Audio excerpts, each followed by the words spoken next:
Dans le silence d'une forêt, marquée par la guerre, une scène inattendue se déroule.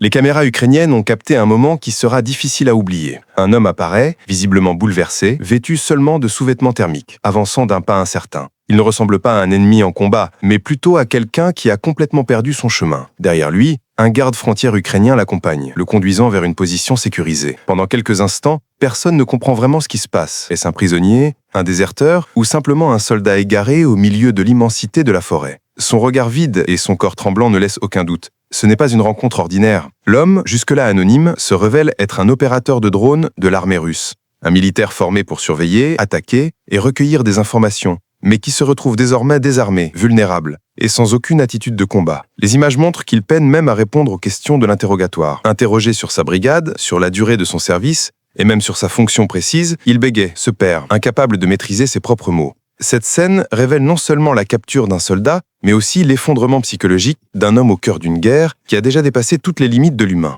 Cet épisode met en lumière quelque chose de plus profond. L'usure extrême des troupes russes. Un opérateur de drone, maillon essentiel dans une guerre moderne où la technologie et la surveillance dictent le cours de la bataille, se retrouve réduit à une figure perdue, sans identité, sans réponse, sans direction. C'est le portrait brut de la démoralisation, du manque de préparation et de la pression insupportable que subissent beaucoup de ces soldats.